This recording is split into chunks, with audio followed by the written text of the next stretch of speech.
Lewis! Lewis! Lewis! Lewis! Mom! Mom! Mom! Mommy! Mommy! Mommy! Mama! Mama! Mama! Ma! Ma! Ma! Ma! Mom! Mom! Mom! Mom! Mommy! Mommy! Mama! Mama! Mama! What? Hi. Hello and welcome. In this presentation, I will be analyzing Stewie Griffin, the youngest character from Family Guy, through the lens of Vygotsky's theory of language development, as well as cognitive and psychosocial and moral development. Stewie might look like a typical 1-year-old, but he communicates like a full-grown adult, complete with a British accent, college-level vocabulary, and a sarcastic tone. Today we'll explore what Vygotsky's theory says about language development and then see how much of it actually applies to Stewie's case.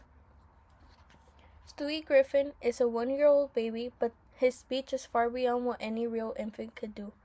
He uses advanced grammar, abstract ideas, and even engages in philosophical conversations.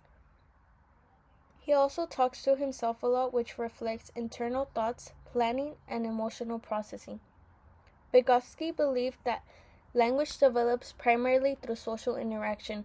In other words, children learn to speak by engaging with others, especially adults or more experienced peers. There are 3 major parts of this theory we'll focus on: the zone of proximal development, social interaction, and private speech. Vygotsky says that language develops through meaningful interaction. Stewie does have conversations, most often with Brian, the family dog, who acts like an intelligent adult. In those scenes, they discuss topics like politics, culture, and Stewie's emotions. This is one way Stewie's development fits with Vygotsky's theory. He learns and practices language and dialogue. Yet one can also argue that Stewie isn't learning since he already knows a lot. He's not being guided, he's usually the one leading the conversation. The zone of proximal development is where learning happens, where a child can grow with the right support. But with Stewie, there's no sign of gradual learning at all. He speaks perfectly from day one. No babbling, no first words, just full fluent English with advanced vocabulary and sarcasm. As for scaffolding, meaning a parent or peer helps a child learn language step by step, in Stewie's case, this does not happen. His parents, Peter and Louis, aren't exactly great role models. They don't offer much in the way of structured learning or language modeling. And while Brian speaks with Stewie the most, he's more like an equal in their conversations. In other words, he completely skips over the zone of proximal development. Now, where Stewie lines up with Vygotsky's theory is private and inner speech. Vygotsky said that private speech is a key part of learning and self-regulation, and Stewie talks to himself all the time, whether he's building a time machine, plotting world domination, or venting about Meg. Stewie constantly uses language to think problems and manage his emotions. This aligns well with Vygotsky's concept of private speech. It's just a little bit more theatrical.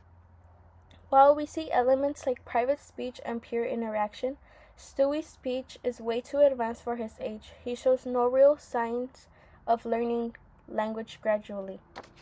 Now let's talk about cognitive development.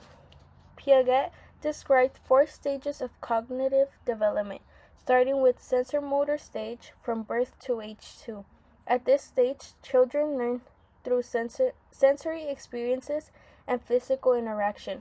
But with Stewie's behavior, this clearly defines it. He builds advanced technology, travels through time, and uses logic and planning traits more typical of the formal operational stage, which usually doesn't appear until adolescence. Now into psychosocial development by Erikson. Erikson's theory outlined 8 stages of psychosocial development, each with a specific conflict. At Stewie's age, the key stages would be trust versus mistrust, and anatomy versus shame and doubt. Stewie often shows mistrust and hostility, especially towards his mother, Louis. This could reflect an unresolved early conflict where he didn't develop a strong sense of security. At the same time, he demands control over his environment, inventing gadgets, making independent decisions, and asserting his will. This aligns with the anatomy stage, but his tendency toward aggression and anxiety suggests he hasn't fully mastered it. In Erikson's theory, Stewie is caught between seeking independence and struggling with emotional insecurity. As for moral development, Kohlberg proposed 3 levels of moral development: pre-conventional, conventional, and post-conventional. Stewie mostly operates in the pre-conventional stage where morality is based on personal award or punishment. He often acts selfish, plotting revenge, manipulating others, and even threatening violence. These actions show a focus on outcomes that benefit him, not on social rules or ethics. However, there are rare moments where he shows empathy, like when he bonds with Brian or feels guilt. These moments suggest he might be on the edge of moving into the conventional stage, where right and wrong are based on relationships and rules.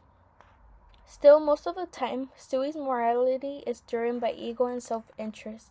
Stewie is clearly an entertaining character. He talks like a British philosopher, thinks like a teenage scientist, and plots like a villain, all while technically still in diapers.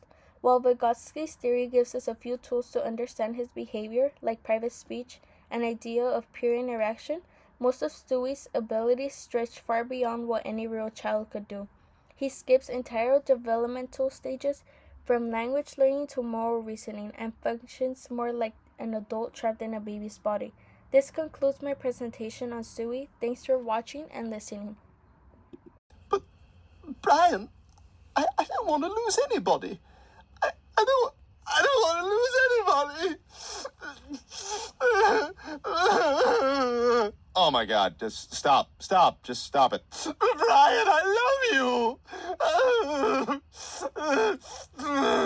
Oh God, just wipe your nose, man. Can I have a hug, Brian? No, God, no, not now, no. I want a hug. I love. No, just wipe. Oh God, there's no Brian. Kleenex. I love you Go so roll much. around in the sandbox in the summer house. Go to the summer house and roll around.